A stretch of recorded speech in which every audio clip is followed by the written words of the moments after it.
émission du 20 septembre 2023. Bienvenue à tous.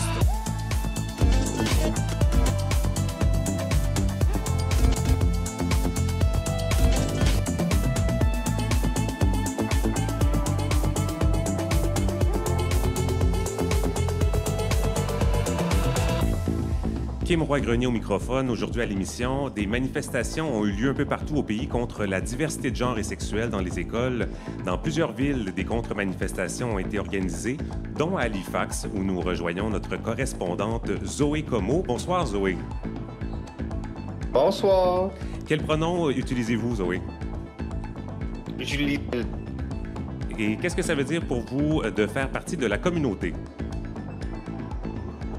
Pour moi, de faire partie de la communauté, c'est d'avoir un sentiment d'appartenance où ce que je me sens supporté, où ce que je peux être capable de marcher en bas de la rue et reconnaître quelqu'un, une personne secure, une personne auquel me voit en tant que qui que je suis. Et c'est vraiment ça, c'est vraiment se sentir bien dans sa peau et appartenir à une communauté. Et dites-nous, à Halifax aujourd'hui, qui étaient les plus nombreux, les manifestants ou les contre-manifestants? Les contre-manifestants! Parfait, on aura l'occasion de faire le point dans quelques instants. On va aussi s'intéresser à la crise des opioïdes. La communauté LGBTQ+ n'est pas à l'abri de ce fléau. On fait le point avec Mathieu Gagnon-Mayotte, intervenant chez Réseau. Bonsoir, Mathieu. Bonsoir, Kim. Alors, quel pronom utilisez-vous, Mathieu? Il, lui. Et qu'est-ce que ça signifie pour vous faire partie de la communauté? Pour moi, ça veut dire être compris par des personnes qui ont vécu des expériences similaires. Des fois, ça veut dire peut-être... je sais pas, tu sais, certaines personnes qui sont bisexuelles que je connais, ils se sentent des fois mal compris par certaines personnes de la communauté. Fait que ça peut pouvoir dire aussi être ostracisé à l'intérieur de la communauté. Fait que des fois, c'est une expérience qui est mixte, vraiment plaisante, vraiment réconfortante, mais aussi à travers laquelle on peut avoir de la difficulté à se diriger. Fait que, je sais pas, c'est difficile à décrire, je te dirais. Et donc, à quel point faut-il s'inquiéter de l'arrivée de drogues de plus en plus puissantes, je pense aux fentanyl, aux cartes fentanyl pour la communauté?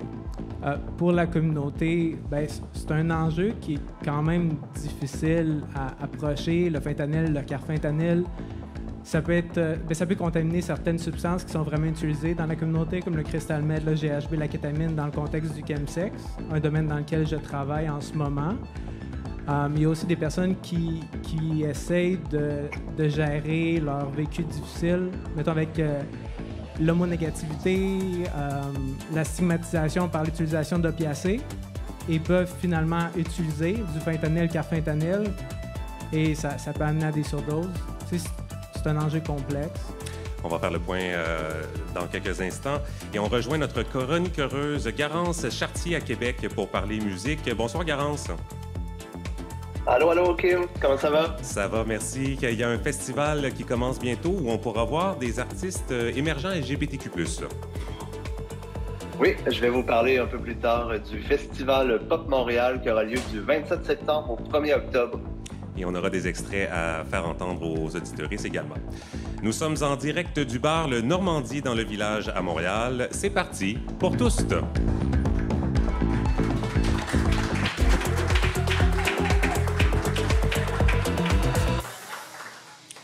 Aujourd'hui, le 20 septembre, une grande vague d'intolérance envers les communautés LGBTQ+ a déferlé d'un océan à l'autre au pays.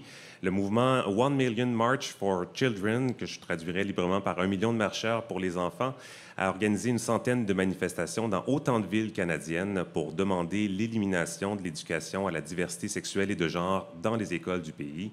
Des contre-manifestations ont été organisées dans plusieurs villes, dont à Halifax, où est notre invitée Zoé Comeau. Rebonsoir, Zoé. Alors, comment ça s'est passé ce matin? Oh my God, c'était wild. So basically, ce qui s'est passé, c'est on s'est rencontrés à l'entour de 9h30 le matin à la bibliothèque centrale. Puis ensuite, on a marché dans des vagues de groupes pour que tout le monde ait des buddy-buddy, tout le monde ait des masques, tout le monde ait des drapeaux, des bouteilles d'eau, la collation, tout. Puis là, on s'est rendu à Grand Parade en avant de notre hôtel de ville où il y avait, je pense qu'ils ont dit, il y avait environ 1200 personnes là présentes aujourd'hui des deux côtés. Mais comme que j'ai dit avant, on a eu plus de contre-manifestants que de manifestants. Et du monde de l'autre côté de la ligne, le monde avec Freedom for la March for Children, eux, ils avaient toutes sortes d'enseignes qui disaient ABCs, not sex, ou bien leur slogan Hands off our kids. Ils disent qu'ils sont pas contre la communauté de LGBTQ+, en impliquant qu'on touche les enfants. Si ça, c'est pas de la haine et du préjudice, je sais pas quoi ce que ça peut être.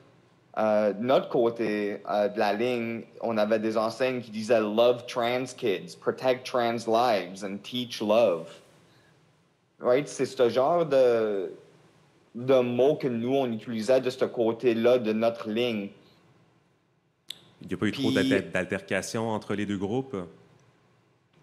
Il y en a eu une. Il y a quelqu'un qui s'est fait arrested par la police à cause qu'ils ont eu une arme dangereuse et ils ont fait du dommage à la propriété publique, mais eux, ils n'étaient pas de notre côté. Mais autre que ça, c'était pas mal paisible. Et ce mouvement One Million March for Children, là, ça sort d'où? C'est quoi leur revendication, leur message?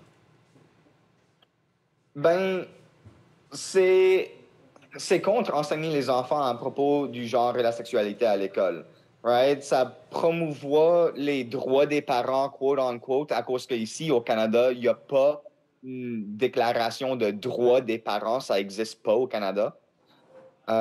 Puis, ceci, c'est un mouvement qu'eux, ils veulent être capables d'enlever leurs jeunes, soit de l'école, ou d'abolir le curriculum d'enseigner à propos du genre et de la sexualité.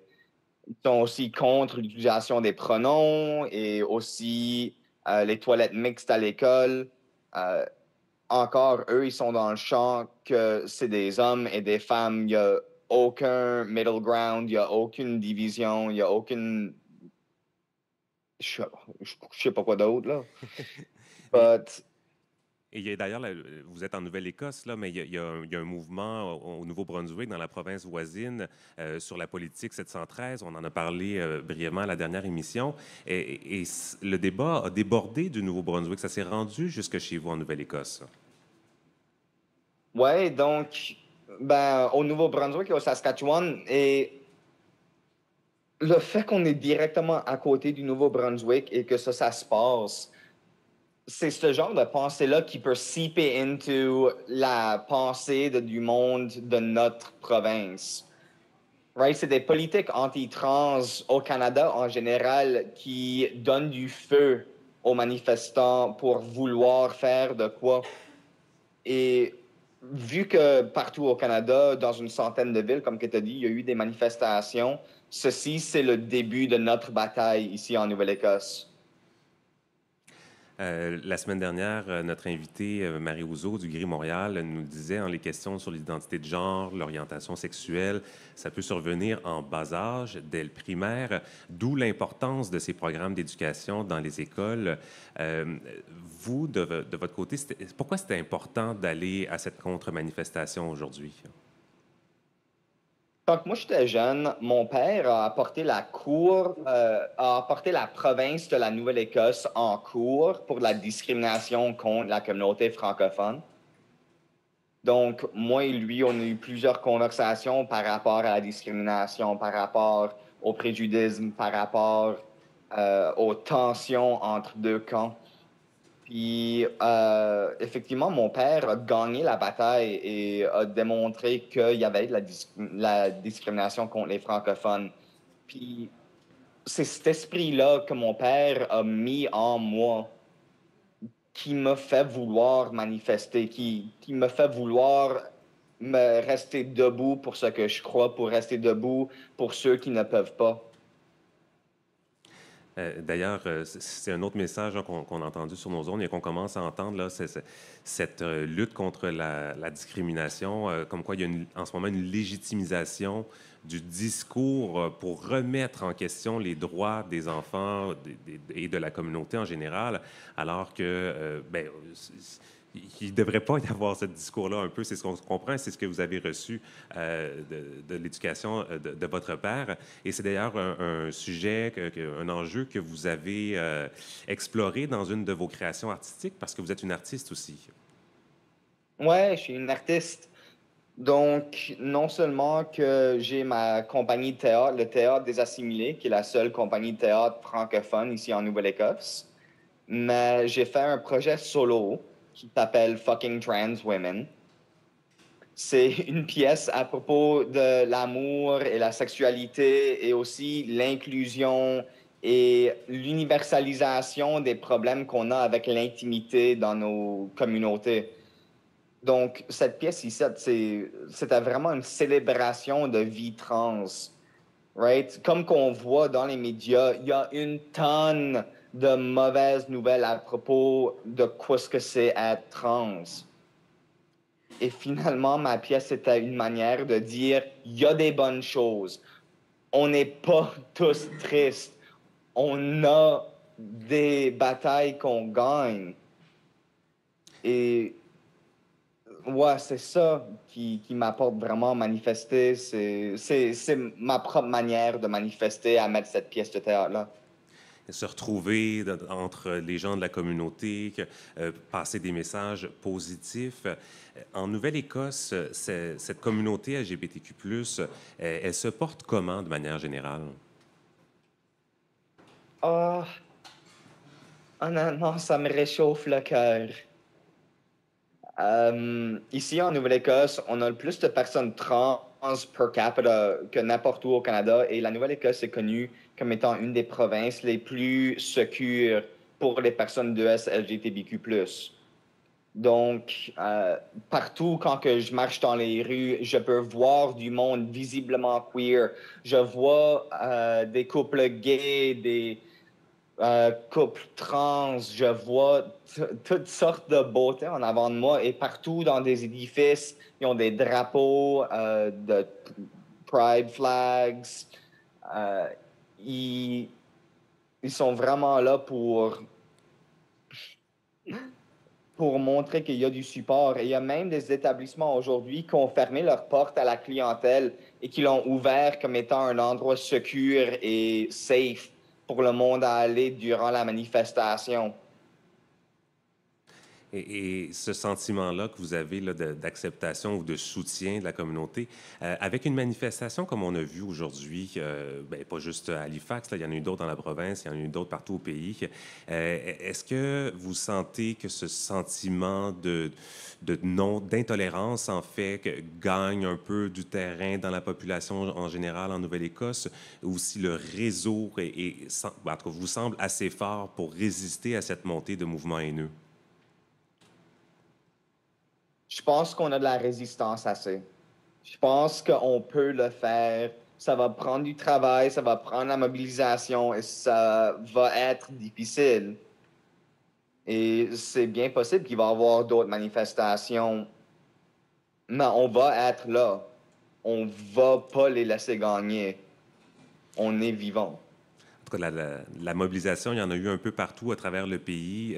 Dans les nouvelles, aujourd'hui, on pouvait le voir, là, les contre-manifestants se sont quand même mobilisés un peu partout. Mais ça reste quand même une centaine de villes à travers le pays. Il n'y en avait que 2 au Québec, mais ailleurs, là, dans certaines provinces, il y en avait plus d'une douzaine par province et des provinces encore moins populeuses que le Québec. Là, je pense à l'Alberta, entre autres. Donc oui, vigilance sera le mot de mise, mobilisation aussi. Zoé, merci beaucoup de nous avoir fait ce compte-rendu ce soir. Et puis, j'espère qu'on aura l'occasion de se reparler à l'émission, que ce soit pour discuter de la communauté en Nouvelle-Écosse ou encore de vos projets artistiques. Est-ce qu'il y en a d'autres qui sont déjà en préparation? En ce moment, je suis juste en train d'essayer d'apporter Fucking Trans Women en tournée à travers du Canada. J'aimerais bien être mis en contact avec du monde qui peut leur rendre ça une réalité. Et il y a du monde à travers du pays, effectivement, qui sont en train de me faire des liens avec d'autres compagnies. Donc, c'est bien sûr que, regardez bien pour fucking trans women dans vos neighborhoods. Et puis, si jamais il y a des gens qui nous écoutent, qui veulent répondre à cet appel, vous pouvez communiquer avec Zoé Comeau. Si vous ne savez pas comment, vous pourrez communiquer avec nous. On vous mettra en contact. Zoé Comeau, en direct d'Halifax. Merci beaucoup d'avoir été avec nous. Merci beaucoup.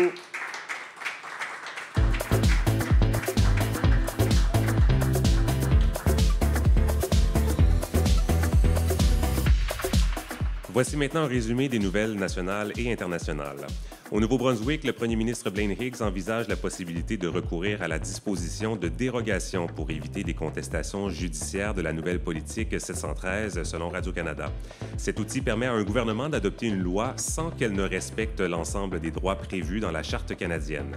Les chefs du Parti libéral et du Parti vert du Nouveau-Brunswick ont vivement dénoncé cette possibilité et elles ont rappelé que la Charte protège aussi les droits des enfants.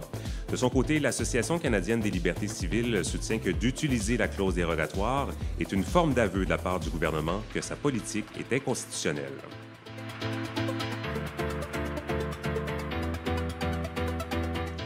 La menace de cette disposition de dérogation est aussi brandie ailleurs au pays. CBC rapporte qu'en Saskatchewan, le premier ministre Scott Moe pourrait aussi y avoir recours pour protéger une récente politique qui force les élèves de moins de 16 ans à obtenir le consentement de leurs parents pour utiliser les pronoms de leur choix. Une contestation judiciaire a déjà été entamée dans cette province. L'organisme Your Pride, basé à Regina, a demandé une injonction pour invalider la politique, le temps que la cause soit entendue sur le fond.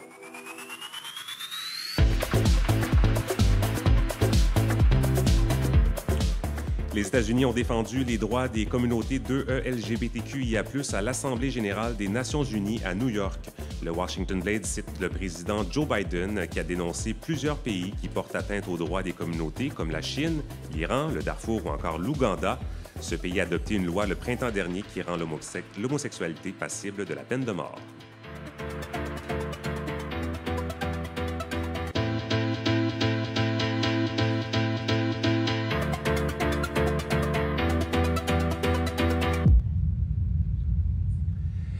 On apprenait cette semaine que les autorités canadiennes ont saisi assez de fentanyl pour tuer l'ensemble de la population canadienne.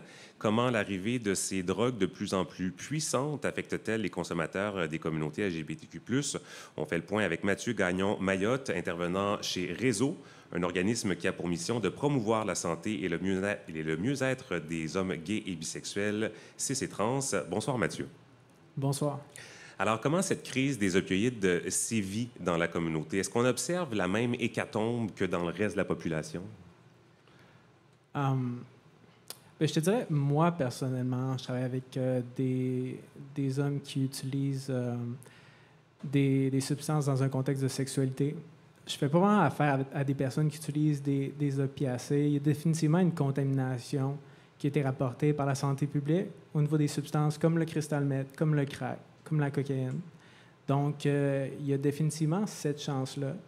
Je ne pourrais pas te donner des données justement par rapport à la population en général puis des comparaisons avec la communauté LGBTQ+. Mais je pourrais dire qu'en consultation individuelle, puis aussi en consultation de groupe, c'est le travail que je fais moi-même, il y a beaucoup d'hommes que j'ai rencontrés, de personnes qui s'identifient comme étant non-binaires et qui sont aussi à travers des parcours trans, qui ont vécu des épisodes de consommation d'opiacés et qui ont vécu des surdoses et qui ont utilisé de la naloxone aussi. Donc, on est définitivement une population, une communauté qui est touchée par ça. Justement, dans la population en général, dans cette crise-là, les hommes sont surreprésentés dans le bilan des surdoses mortelles d'opioïdes. Est-ce que ça met automatiquement les hommes de la communauté plus à risque? Je dirais pas. Je dirais que les hommes de la communauté vivent des enjeux qui leur sont propres, sont plus enclins à vivre de la précarité au niveau du logement, au niveau financier, plus enclins aussi à avoir vécu des agressions sexuelles, soit à l'âge adulte ou à l'enfance. Puis souvent, ces personnes-là qui ont vécu de la violence peuvent aller vers la consommation soit de stimulants, soit d'opiacés, ou justement peuvent finir par consommer ce genre de substances-là et faire des surdoses. Justement, les facteurs de risque de consommation, que ce soit dans la communauté ou dans la population générale, Ouais. quels sont-ils? Les facteurs de risque au niveau de la consommation. Ouais. Qu'est-ce qui peut apporter une personne à se tourner vers la consommation de ces substances-là? Puis là, est-ce qu'on parle d'opiacés ou est-ce qu'on parle des substances qui sont généralement consommées dans la communauté ou celles avec... moi, je travaille avec les personnes qui font du chemsex, donc qui utilisent des substances dans un contexte de sexualité. Justement, parlons-en avant d'aller plus loin. Le chemsex, Ouais. pour les personnes qui ne connaissent pas, qu'est-ce que c'est que le chemsex? Le chemsex, c'est l'utilisation de... Bien, c'est principalement l'utilisation de 3 substances. Donc, le crystal meth, le cristal de méthamphétamine, la kétamine et le GHB. Un certain subset de la population va utiliser certaines autres amphétamines en place du cristal. Donc, ça pourrait être de l'Adderall, ça pourrait être aussi des pilules d'amphétamine. Mais c'est surtout ces drogues-là qui sont utilisées dans un contexte de sexualité pour augmenter le plaisir, pour augmenter aussi la performance, pour avoir accès à un plus large nombre de partenaires. Certaines personnes vont être en mesure d'avoir de la sexualité sous forme de groupe parce qu'ils vont avoir moins d'inhibition. Le cristal, ça permet de s'ouvrir, ça permet de perdre la gêne, ça permet aussi de rester réveillé pendant des fois. Il y a certaines personnes qui ont des rapports sexuels pendant des jours, 3 ou 4 jours d'affilée, avoir des rapports sexuels avec différents partenaires. Donc, ça permet de se découvrir soi-même d'une certaine façon, puis d'avoir accès à un degré de plaisir qui n'est pas accessible autrement. Puis le GHB, c'est la même chose, dans le sens où ça fait perdre les inhibitions, puis ça permet aussi comme de... c'est un bon combo avec le cristal meth, dans le sens où le cristal va amener vraiment une stimulation vraiment intense, mais aussi à de l'anxiété. Le GHB va faire baisser cette anxiété-là, va encore plus baisser les inhibitions, ce qui va permettre justement peut-être d'essayer des pratiques sexuelles qui pourraient faire vivre de la honte à quelqu'un. Quelqu'un qui vient peut-être d'un background plus religieux, dans lequel les rapports sexuels entre hommes sont vus comme étant inacceptables. Bien, l'utilisation de ces drogues-là peut définitivement faciliter ces rapports sexuels-là. Même chose pour le cas de certaines personnes qui vivent de la douleur dans le contexte de rapports sexuels. Par exemple, s'ils sont réceptifs. S'ils sont, qu'est-ce qu'on appelle bottom dans le contexte de rapports sexuels, bien, ça peut faciliter aussi ce genre de pratique-là. Il y a aussi l'idée que ça peut permettre à certaines personnes d'adopter certains autres rôles. Par exemple, s'ils sont bottom, comme je l'ai dit, ils pourraient essayer d'être top à la place ou plus un partenaire actif. Fait qu'il y a un gros range de bénéfices. Puis justement, ça peut amener une personne à peut-être développer une accoutumance ou une dépendance à ces substances-là. Donc, il y a un stress au départ qui peut induire la consommation. Je retiens aussi qu'il y a un cocktail de substances qu'on peut consommer dans ces événements-là. Est-ce que le fait de faire ce genre de soirée ou de séance qui peut s'étirer sur le long terme avec plusieurs substances peut justement affecter à la baisse la vigilance des gens par rapport aux produits, par rapport à la qualité des produits qu'ils consomment? Absolument. Mais justement, la dépendance ou l'accoutumance amène à un genre de... Bien, le souci ou les inquiétudes par rapport à la nature de la substance, ça peut s'évanouir complètement. Justement, en Montérégie, il y a eu des rapports en 2022, si je me souviens bien, je ne veux pas non plus induire en erreur, de contamination justement de méthamphétamine par du fentanyl. Et bien, dans des contextes de party, les gars ne vont pas nécessairement tester leur consommation. Ils vont accepter la consommation d'un partenaire, même voire d'un inconnu qu'ils viennent juste de rencontrer, parce qu'ils sont peut-être sous consommation déjà en partant, ils veulent essayer quelque chose de nouveau, ils vont prendre la consommation de quelqu'un d'autre. C'est définitivement possible. de prendre une substance inconnue et de faire une overdose ou quelque chose comme ça.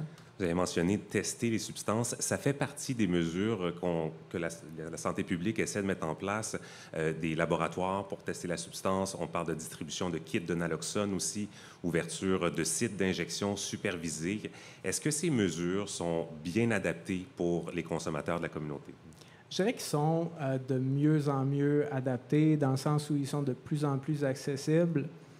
Je dirais aussi que les personnes qui offrent ces services-là sont généralement bien formées au niveau de pouvoir fournir des services qui sont adaptés aux personnes de la communauté, que ce soit avoir une certaine sensibilité au niveau du vécu des personnes qui sont en parcours trans, du vécu des personnes qui font partie de la communauté, mais aussi... La difficulté, c'est aussi quand, mettons, tu es itinérant, tu es dans une situation de précarité financière, ou peut-être que tu as des enjeux de santé mentale et que tu fais partie de la communauté. Bien, il y a tellement de choses qui peuvent t'affecter en ce moment, en même temps, que peut-être que tu veux juste pas prendre la chance de te faire rejeter par l'avenue de service. Par la personne qui pourrait tester ta substance, par la personne qui pourrait te donner des services au niveau de l'obtention de matériel de consommation sécuritaire. Fait que peut-être qu'à la place de ça, tu vas juste réutiliser une seringue, peut-être que tu vas juste réutiliser des instruments de consommation qui sont contaminés. Je ne dis pas que c'est ça qui arrive, je dis que... Il y a un risque. Bien, il y a un risque dans le sens où les personnes qui font partie de la communauté, ils sont fondamentalement marginalisés. Ça pourrait rendre l'accès à ce type de service-là difficile. Et justement, pour essayer de surmonter ces barrières-là, qu'est-ce qu'il faut faire? Donner de la formation au personnel qui travaille dans ces lieux-là? Bien, je dirais, l'accessibilité des services, c'est vraiment le principal enjeu. Donner de la formation, définitivement. C'est comme les points de service comme Cactus, comme Spectre de rue, sont généralement bien formés par rapport à ces enjeux-là. Et c'est aussi de permettre aux personnes de la communauté de se familiariser avec ces services-là. Il y a beaucoup de personnes qui viennent obtenir des services à réseau et qui ont souvent l'impression que, malgré le fait qu'ils ne connaissent pas nécessairement les services offerts par Spectre de rue, par Cactus, par Dopamine, ils ont l'impression que parce que ce n'est pas un service qui est offert par des gens de la communauté nécessairement, comme réseau, que ces services-là ne seront pas nécessairement adaptés à leurs besoins. Fait que ça serait peut-être de communiquer aux gens de la communauté que leurs soucis, leurs inquiétudes, leurs besoins, ils vont être rejoints de cette façon-là. Un travail de terrain qu'on comprend essentiel. À Réseau, vous travaillez avec l'approche de la réduction des méfaits. Est-ce que vous pouvez nous expliquer qu'est-ce que c'est pour les personnes qui ne sont pas familiers ou familières avec ce concept? Oui. Je pourrais dire Réseau offre des services au niveau de l'offre de matériel de consommation sécuritaire, mais aussi au niveau du testing. Des languettes de fentanyl, pour pouvoir tester s'il y a du fentanyl dans une consommation, aussi l'offre de kits de naloxone pour pouvoir justement prévenir les surdoses ou les traiter dans le moment où ils se trouvent. Moi, dans le contexte de mon travail, je suis vraiment les besoins de la clientèle, où est-ce qu'elle se trouve. Il y a des personnes qui viennent dans mes bureaux puis qui veulent juste de l'aide au niveau de leur consommation de cristal, puis ils ne veulent pas arrêter maintenant. Ça remplit un besoin dans leur vie en ce moment, puis ils ne se sentent pas nécessairement prêts non plus à diminuer leur consommation ou à arrêter. Fait que moi, vraiment, mon rôle là-dedans, c'est de voir c'est quoi leurs objectifs, puis comment est-ce que je peux les amener dans cette direction-là, puis vraiment me coller à leurs besoins, puis avoir une certaine sensibilité par rapport à leur parcours, puis aussi à... être réaliste, dans le sens où si je leur dis d'arrêter de consommer maintenant, peut-être que ça ne leur tente pas, puis peut-être qu'ils ne vont juste pas revenir. Et on va les échapper dans la société. Ils n'auront plus le soutien dont ils auraient besoin nécessairement pour pouvoir se sortir de cette consommation qui peut être problématique, c'est ça? Absolument. Alors, Mathieu Gagnon-Mayotte, intervenant chez Réseau, merci pour ce portrait de la situation. Je retiens qu'il n'y avait pas de données sur les surdoses mortelles spécifiques à la communauté.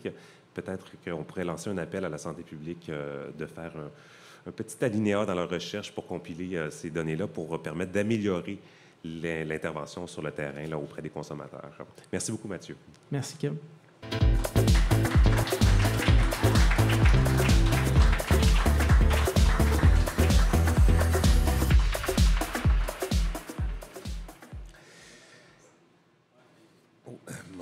Mauvaise feuille, laissez-moi trouver la bonne. Oui, voilà.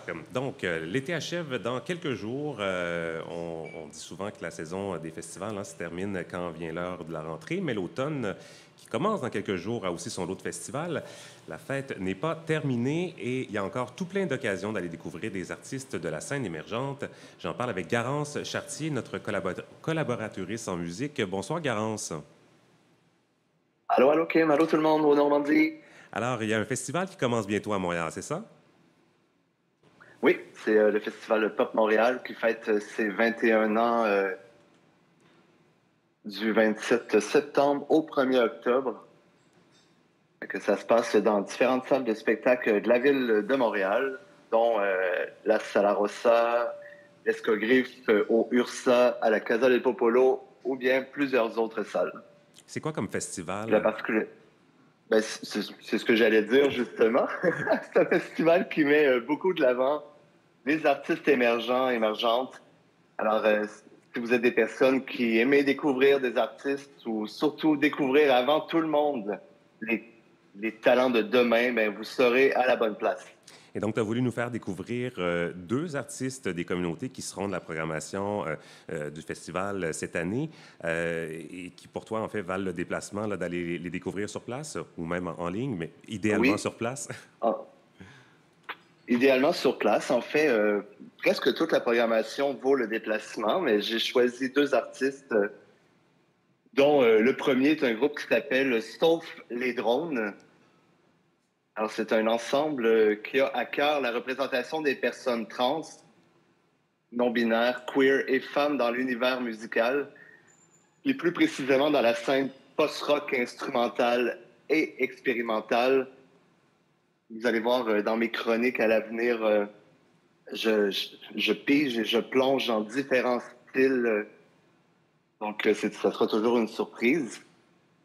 Et comme tu le dis à l'introduction, comme vendredi, c'est la fin de l'été, mais on aimerait pouvoir retenir les outardes pour que l'été puisse rester avec nous. Fait que c'est pourquoi que j'ai décidé de vous faire entendre comme premier extrait du groupe Sauf les drones pour retenir les outardes.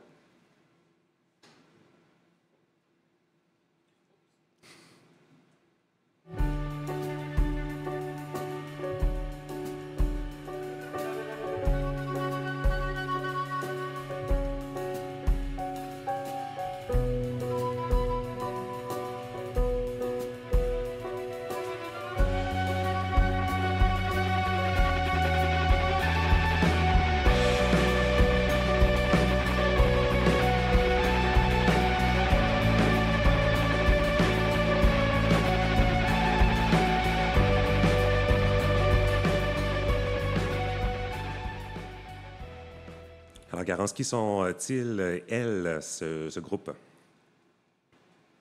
Ils sont basés à Montréal, composés de 6 membres, puis on peut entendre sur leur album trombone, violon, basse, batterie, piano et harpe. Leur musique au caractère expérimental, néoclassique, a vraiment pour principaux outils la douceur et l'intensité, donc une dichotomie entre Eros et Thanatos. Constitué en 2017, le groupe tire ses influences sur des groupes peut-être connus par certaines comme Godspeed You, Black Emperor ou encore Sigur-Rós. Et donc, leur album est distribué sous forme de zine. Qu'est-ce que c'est au juste? Un zine, c'est comme un petit magazine, souvent fait main, qu'on trouve dans les milieux alternatifs. Donc, ça peut être de la BD, de la découpure, de la poésie. Donc, c'est vraiment un petit format qu'on retrouve Et dans leur zine, qu'est-ce qu'on retrouve, justement? Ben, on retrouve justement de la poésie, explorant les thèmes de l'album, dont l'autonomie, le queer, la reconnexion au territoire, aux différentes formes de vie, à la spiritualité ou bien encore à l'art. Ces poèmes ont été écrits par Névé Dumas, autrice non-binaire qui fait paraître entre autres Anima Lumière, finaliste pour le prix des libraires 2016. Le zine a été conçu par Roxane Bellil du collectif d'impression et d'édition féministe La Guillotine. Qui seront en spectacle à l'Entrepôt 77, qui est un espace extérieur sur la rue Bernard. Donc, ceux qui ont envie de profiter des belles soirées d'automne, petite laine sur les épaules, ils seront là le 28 septembre. Donc, les portes sont à 18 h, même si le bâtiment n'a pas de porte. Et le spectacle est à 19 h. Et j'avais envie de vous finir avec un extrait vert de gris de leur album.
Planant, j'imagine des petites feuilles colorées tomber des arbres durant le spectacle. On va se souhaiter du beau temps. Le groupe s'appelle Sauf les drones. Garance, il y a un autre artiste de la programmation du Festival Pop Montréal que tu aimerais nous présenter. On va commencer tout de suite par changer d'ambiance musicale. On va écouter un extrait de ce groupe.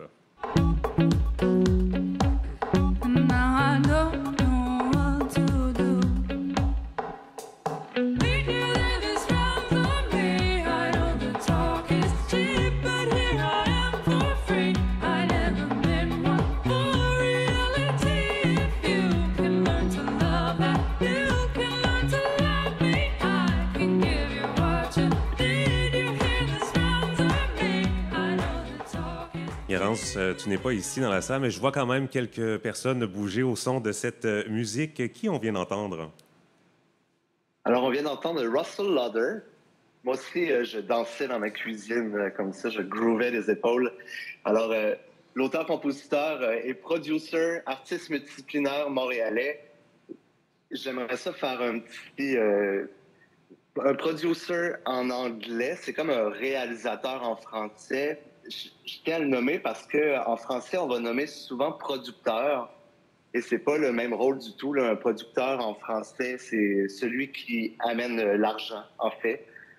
Donc, ici, Russell est vraiment le réalisateur, le producer. Donc, c'est un artiste non-binaire qui présente son deuxième album, Fairweather, sur lequel il se livre à une vulnérabilité nouvelle pour scruter l'intégrité structurelle de la dévotion. Fait qu'il explore des facettes différentes qui composent la patience, le soutien, la compassion. Des circonstances prennent un tournant négatif. Donc, Russell se tourne vers lui-même pour examiner des réalisations universelles et se résigne afin de mieux se reconstruire. Voilà, donc... Qu'est-ce que ça donne comme sonorité, là, tout ça, sur l'album? C'est un album qui marque vraiment l'évolution brillante de l'artiste entremêlant sa signature vocale inébranlable. C'est vraiment une voix très, très affirmée à une synth pop 80s, donc des années 80, luminescente et asymétrique, avec une touche de folk rock assez surprenante sur l'album. Donc, il utilise des palpitations, du disco, comme une alarme pour mettre en lumière des émotions qu'on préférait ignorer. Il confronte le frisson de la jalousie sur une techno glaciale aux cordes minimalistes, stimulant le courage nécessaire pour faire un deuil d'aimer tout en restant ouvert à l'amour. Donc, il lance son album le 29 septembre sur le toit du Rialto. Donc, si vous avez envie d'avoir une belle vue, en plus d'avoir un spectacle exceptionnel, il sera là à 18h30. Ça coûte seulement un petit 15 $. Et tout ça est dans le cadre de Pop Montréal. Et j'aimerais vous laisser en exclusivité et en grande primeur un extrait de sa pièce « Come Around ». Et je vous dis à la prochaine. Merci beaucoup, Kim. Merci, Garance. Bonne soirée.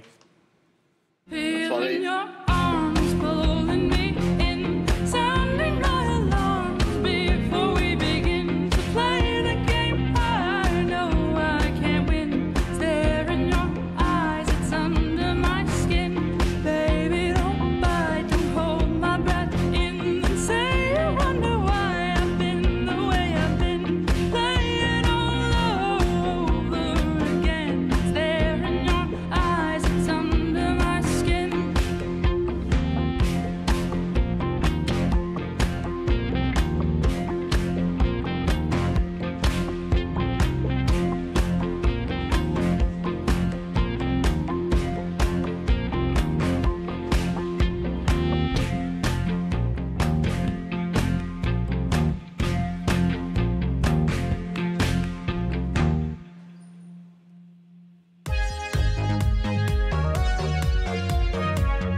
C'est déjà le mot de la fin pour cette deuxième émission. Merci à nos invités cette semaine, notre correspondante en Nouvelle-Écosse, Zoé Comeau, Mathieu Gagnon, Mayotte, intervenant chez Réseau. Merci d'avoir été là. Tu peux dire merci. OK, Oui, ça bon. Merci, Kim. Première entrevue au micro, ça s'est bien passé, Mathieu. Absolument. Votre organisme fait un travail essentiel. Je suis certain qu'on aura l'occasion de vous recevoir à nouveau là, pour parler de tout ce que vous faites avec vos Fantastique. collègues. Et notre chroniqueuse musicale, Garance Chartier, qui nous parlait ce soir de Québec. À la mise en onde, Chant Abralian. Et à la semaine dernière, j'ai débaptisé un autre membre de l'équipe technique, alors je tiens à corriger mon erreur cette semaine. Merci à Charles-Antoine Lemay. Geneviève Lucier, notre interprète en langue des signes cette semaine. Merci beaucoup. Merci à vous, cher public. Aux personnes qui nous écoutent à la maison en balado, venez nous voir la semaine prochaine. Il y a encore de la place dans le bar. On vous attend. Ça va nous faire plaisir de vous rencontrer. Ça commence à 19h tous les mercredis au Normandie. Je vous rappelle qu'on est présent sur Facebook, Instagram, YouTube, TikTok. Mais surtout, abonnez-vous à notre infolettre. Le formulaire est disponible sur notre site internet toust.com. Et aussi, écrivez-nous des commentaires, courriels. On a hâte de savoir ce que vous avez pensé et comment on va pouvoir améliorer cette émission. Merci, à la semaine prochaine.